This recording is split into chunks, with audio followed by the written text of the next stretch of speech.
What's up, everybody? You're here with Mike P and my close friend Sabastian Huynh. So he's the founder and the CEO of Nine South, and he's an amazing coach. So Sebastian, can you tell me a little bit more about what you do with your company? So my tagline is very simple. As a coach, I inspire leaders to take action when they get connected with their why. Okay. Now I heard that you were Mafia boss before, right? Yes. Can you tell us a little bit more? How did that come about and with your company now? Sure. Well, it's really easy. I became a Mafia boss because I grew up with a single mom, low income, and there was something inside me that always said I was a leader. So I just had to naturally live it out. And I didn't know it was right or wrong, but in that context, I knew if I got X amount of things and I sold it, made more money, I'd get more, sell more money. I didn't know it was illegal. I just knew high risk, high rewards. And the more I sold, the more money I got, the more valuable I became. And I grew my way up and I became a Mafia boss. Wow. Yes. And now, what was the turning point, that when you discovered your purpose? How did you discover that? Oh, that's a great question. I discovered my purpose after I was in prison. I was facing 66 years to life. Wow. That's 66 years. I was only 19 years old. And I was in New York State, and I was facing 66 years to life, and I realized my life has more meaning. This is not working for me. Either I went to prison for life, I was going to die in prison because the mafia was going to put a contract in my life, you pay, you play, or I was going to be hurt really bad. In prison, it's very violent. Yeah. And at that time, I weighed like 110 pounds, long, you have to use your imagination. Yeah. I had long hair, I pulled it back in a ponytail. Steven Seagal, that's how old I am. Back in the 80s, he really influenced me. Yeah. And I had my hair in a ponytail, so I looked like a woman. And those were my three choices in prison. And like somebody came and told me about, there's a plan and purpose in your life. God loves you and all this. I was like, F you. Nobody loves me. Look, I'm in prison. I didn't know my dad. I had five stepdads. And I was just an angry person. And I stopped and I thought, is there really a God that loves me? And I said, if you're a true God, I need you to come in my life. Tell me my plan and purpose. And God came into my life and miracles happened. Yeah. I got out of prison. Wow. And they were trying to use me to get my godfather, who I would not tell on, but they wanted me to use my godfather because he killed an FBI agent.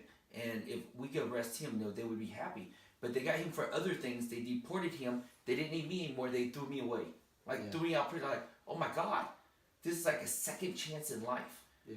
And that's why I turned my life around and changed. And I realized my life is not, and my leadership ability is not to serve myself, but serve other people. Wow. That's amazing. Yeah, God is amazing. Yeah, I myself too. That's another long story for me. So I also became a Christian 3 years ago. What? Yes. We got to hear this story soon. I didn't know about that. What? I was a Buddhist before, and now I'm very happy. Yeah. I was Buddhist. I was Catholic. Wow. I was Muslim because those are all the girls I dated. Yeah. Wow. And then I became a Christian. Seriously, I was whatever they wanted me to be. I became a Christian on my own. Yeah. Yeah. Now you have a book. Yes. It's called Rich Coach, Poor Coach. All right. So can you tell us a little bit more about? I would love to. I'll tell you because Rich Coach and Poor Coach is a very simple platform. It means this: there are coaches who will be poor, and there will be coaches who are rich. And it's a very simple platform. It's based on their abundance or scarcity mentality. So the first 3 or 4 chapter of the book just teaches you what is abundant mentality, what's a scarce mentality. And based on that, you'll be able to predict if you're going to be a rich coach or a poor coach. Wow. You are an amazing coach. You coach coaches. You work with a lot of corporate before. What are your 3 tips for being a successful coach? Well, right now, on the spot, I would say first thing is, as a coach, you got to know that you're created to serve other people. You have to be able to be passionate about making other people better. And that's important because most coaches want to look good. And to be the best coach, you got to look bad. You want the other person to look better and good. So you got to be passionate about transforming other people's life. That's the first thing. And the second thing I would say is once you serve other people, right, you got to be able to then be what's missing. So what I'm saying was be what's missing is in the other people's life you're coaching, what is missing? And sometimes you got to be aggressive. Sometimes you got to be compassionate. Sometimes you got to be understanding. But what is missing for that person to go to the next level? And you become that for them. Because that's what's missing in their life for them to get to next level. So that's the second thing. Not only first, you got to make sure it's about them and not you. Second, you got to be what's missing. And I think the third part, now I haven't told you this, we did this once or twice, but the third part in this context, if you've seen any other video he and I did, this is different, you never heard of it, but you got to have fun. You really got to have fun as a coach. You got to enjoy what you do. You got to be able to be in a relationship with your client and have fun. You got to know it's so personally, so close. And in my journey, what I learned from my coaches is I would coach my player to such extreme results, and I didn't even know their kids' names. And my coach go, do you think you could have took it further if you knew their name? I was like, I got them results. Why would I know their kid's name? It doesn't mean anything to me. They go, exactly. Yeah. You weren't having fun. If you're having fun, you know their kid's name, you know their parents' name, you know everything about them because you built a relationship. When you build that relationship, you have so much fun together. Yeah. So serve your client. Yes. Be what is missing for your client. Yes. And have fun. Have a lot of fun. A lot of fun. Be silly and crazy. That's right. You gotta be outrageous. Now, what is the top mistake that coaches make? Ooh, man, there's so many. Top one. My stars, there's so many. Yeah. Oh, let's see. One, I think the biggest one, I'm telling you, we could do this for several hours, but one of the biggest mistakes I think coaches make is they try to get ahead of their client. Meaning, they try to tell their client what to do. As a coach, you never tell your client what to do because you become their excuse for not being successful. Well, Coach Sebastian said X, Y, and Z. I did it. It didn't work. And they get to blame me. The best thing you get to do is help your client get a self-generated idea. They own the process. They own the idea. They own it as if it was theirs. And they execute on it. And so you can't do it more for them than they would do it for themselves. You have to be patient. You have to lead them to come up with their own self-generated idea and take their own actions. Wow. Now, I learned something. You have one funny word. So can you tell us, for people who don't know, what is Haila?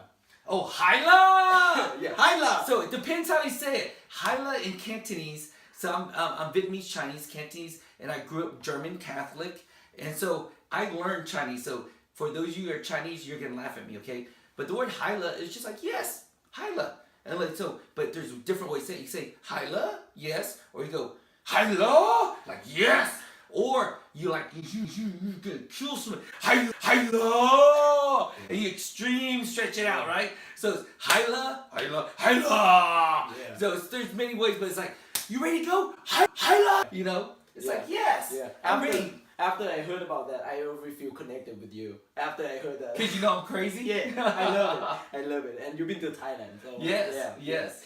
Now, just a quick question from some of the audience. Sure. So, being as successful as you are, how do you spend quality time with your loved ones? Oh, that's the best question, actually. Yeah. So, I was actually talking to someone earlier saying that my life revolves around my family. And when I did my 180 change, I realized my life is given away. What was missing for me was family. I grew up on the streets on my own. I didn't have my father. My mom worked 3 jobs a day. She's my hero. My sister, she was 2 years older, and she was doing her thing. We were just trying to figure out life on our own. So my family is so important to me. We spend quality time. What I'm learning and what I do, you never arrive. So I'm constantly doing this, is when it's family time, one night, one son will get to do whatever we want to do. We want to listen to music. He shows me stuff on YouTube.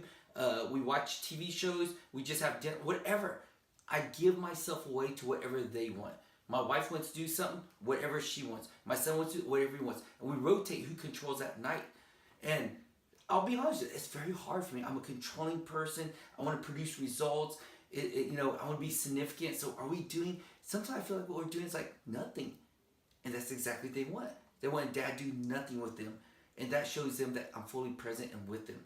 And I'm being honest, it's hard. And that's what I love to do. And even my little daughter, who's 5 years old, so I have 3 boys and a little girl, a 16-year-old, 15-year-old, 13-year-old, and a little 5-year-old girl. All she wants to do is play with dolls. I'm like, what if someone sees me playing with dolls with you? What the Christmas? And that's exactly what she needs, and that's what I love to do, what they need. Wow. how successful people stay grateful and being happy with Oh, how they. great question. I think successful people stay grateful when they give themselves away. And I'll give you one example. I'm in a leadership program right now, and there's 41 players, 8 coaches, and in 7 days, we're committed to raise $107,500 for this nonprofit. They're helping homeless kids and families with preschool. So they get head start before they even get in school, so they won't become a statistic, but they have hope and dreams. I want to tell you, in 6 days, we've already raised $117,000. We still have 12 hours left. We're not done. We're going to break 120,000. It's so exciting. So how do I stay grateful? Because I remember, 1, where I came from, but 2, I give back. I don't get paid for raising that money. There's nothing I get from it except for seeing the next generation grow and succeed us. So to stay grateful is not to continue to make more money, more money, more money. Money is just a tool to help you get what you call success. My success, my sons know the vision and dreams. As their father, I get to help them do it. My wife and I are married 20 years. Everyone in my family is divorced. I didn't believe in marriage. We got to keep on giving back out. And when you keep on giving back out, there's nowhere to go but up. Because when you give, you receive. Now, it's kind of tricky. I don't give to receive. I give because I already have, my cup overflows, and I'm living out of abundance. Yeah. And I give back. And the transformation is amazing. So one last story. Out of that story, you got to realize that $117,000 didn't come just because we raised it, because who we raised it for. There's a little girl. Ooh, I'm going to try not to cry. Yeah. There's this little girl. She's homeless, and her family's homeless, and we asked them for their Christmas wish. All these kids under 5 years old. And she said she wanted a doctor kit because she wants to be a doctor, and she wants to help people in this world. They're sleeping in a car. They're homeless. And when I heard that, and that was her Christmas gift, $25. We could go to Toys R Us, buy her that for $25. But what we give her is a dream that she's significant and important. She could be anything God created her to be. And that, to me, will make me raise $120,000 for her. And I give back. And that's what keeps me humble, keeps me energized, keeps me excited, keeps me having amazing people like you. Thank you. It's because we got to give back. Yeah. It's not about us taking, it's about us giving away. Yes. Yeah. Wow. This is amazing right here, Sebastian. So, how can people learn more and follow you? What would be the best way? So the best way to follow me is, my name is kind of complicated for those of you who don't know Asian people, but SabastianHuynh.com. Huynh. Sebastian with the A, Sabastian, Huynh.com. And if you already have the URL, Sebastian.com, give it to me because no one can spell my last name. And then you can really get in touch with me easier. There you have it. Highlight!